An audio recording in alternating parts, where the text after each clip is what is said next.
ഹറാമിൻ്റെ വഴികൾ എന്ന് പറഞ്ഞാൽ നമ്മൾ ചിന്തിക്കാത്ത രൂപത്തിലായിരിക്കും. ഇത് അടിച്ച് കൊണ്ടുപോയവനോ? അതാണ് അതിലേറെ പ്രശ്നം. അവൻ്റെ അവസ്ഥ എന്താണ്? അവൻ്റെ മക്കളുടെ അവസ്ഥ എന്താണ്? അവൻ്റെ ഭാര്യയുടെയും അവൻ അത്രയും കാലം ജോലി ശമ്പളം കൊടുത്തിരുന്ന ആളുകളുടെയും അവസ്ഥ എന്താണ്? എൻ്റെ പ്രിയപ്പെട്ട മുഅ്മിനീങ്ങളെ, അതുകൊണ്ടാണ് വളരെ ഗൗരവത്തോടെ നമ്മൾ ചിന്തിക്കേണ്ടത്.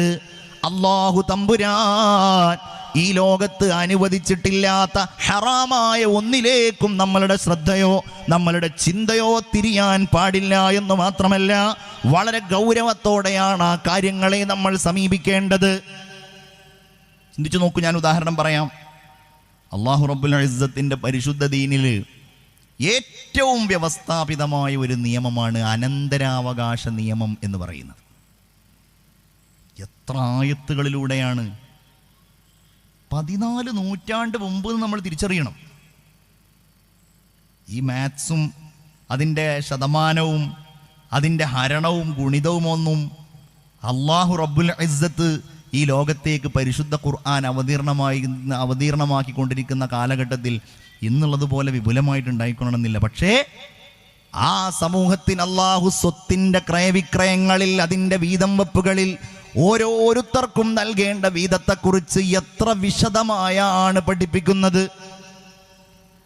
ഓരോ പെണ്ണിനും ലഭ്യമാകേണ്ടത് എന്ന് പറഞ്ഞാൽ, ഉമ്മയാണെങ്കിൽ, സഹോദരിയാണെങ്കിൽ, അവരുടെ ഭാര്യയാണെങ്കിൽ, അതുപോലെ മകളാണ് എങ്കിൽ ഈ പിതാവിൽ നിന്ന്, ഭർത്താവിൽ നിന്ന്, സഹോദരനിൽ നിന്ന്, ഇങ്ങനെ ഓരോരുത്തരിൽ നിന്നും ലഭ്യമാകേണ്ട കാര്യങ്ങൾ അല്ലാഹു തമ്പുരാൻ എത്ര മനോഹരമായാണ് പറഞ്ഞിട്ടുള്ളത്.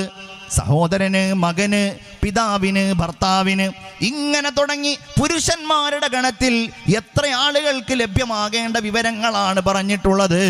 നമ്മൾ ചിന്തിക്കേണ്ട കാര്യം എന്താണ്?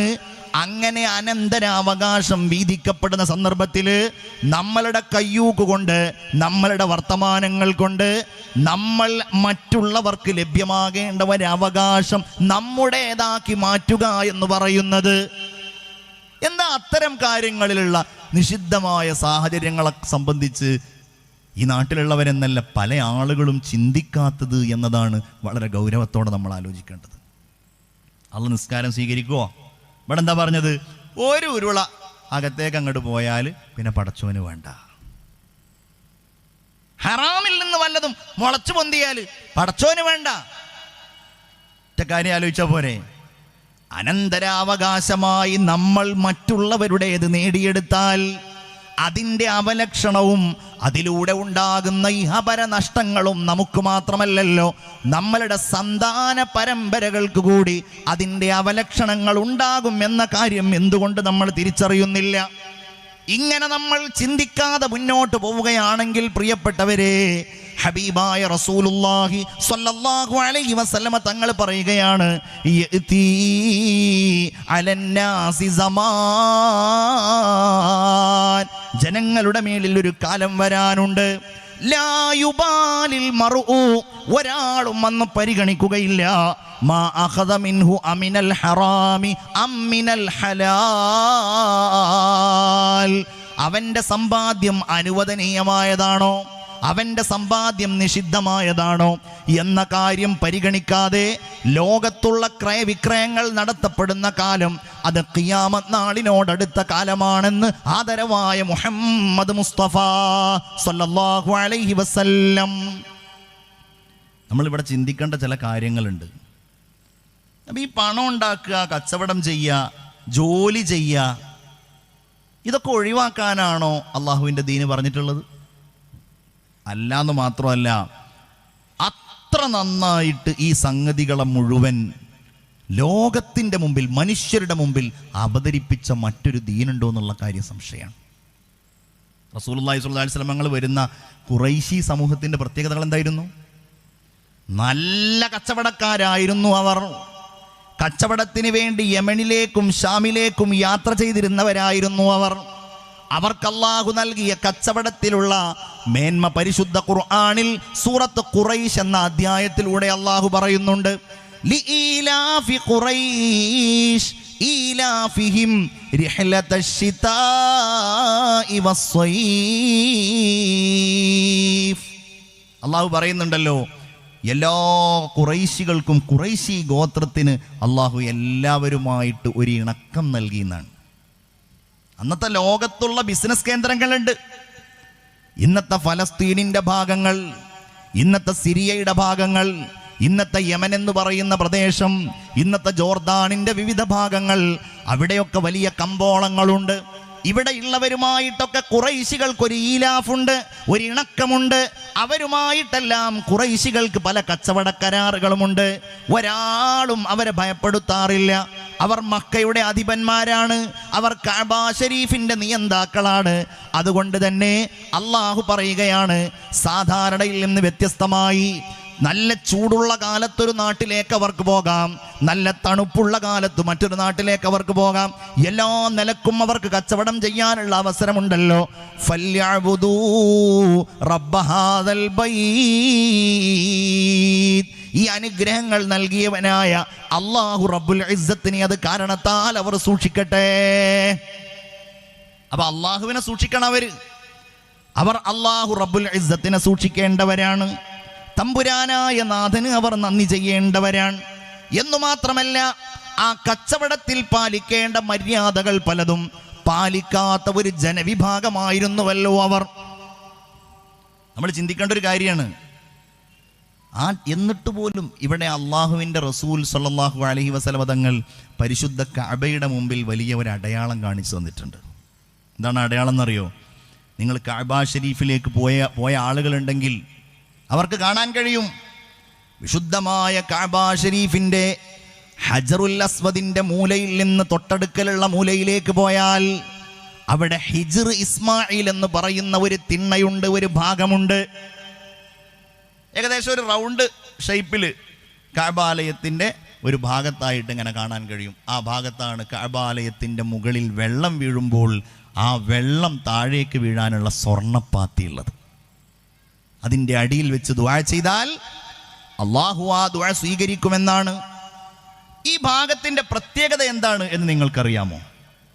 തവാഫ് ചെയ്യുമ്പോൾ സ്വീകരിക്കേണ്ട ഒരു രീതി, കഅബ ഷരീഫ് ഒരു മനുഷ്യൻ തവാഫ് ചെയ്യുമ്പോൾ അവൻ്റെ ഇടത്തെ ഭാഗത്താവണം.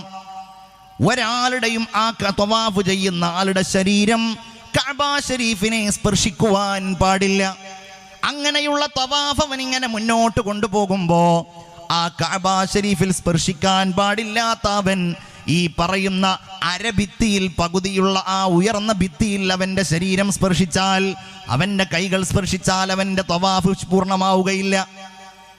എന്താ കാര്യം? അത് കഅബയുടെ ഭാഗമാണ്. കഅബയുടെ ഭാഗം എന്ന് പറഞ്ഞാൽ ഈ ചുമരുകൾ കെട്ട് ആ കറുപ്പ് ഭാഗം മാത്രമല്ല, ഈ പറയുന്ന ഹിജ്ർ ഇസ്മായിൽ എന്ന് പറയുന്ന ആ ഭാഗം, മീസാബിന്റെ താഴ്ഭാഗത്തുള്ള ആ ഭാഗം കഅബയുടെ ഭാഗമാണ്.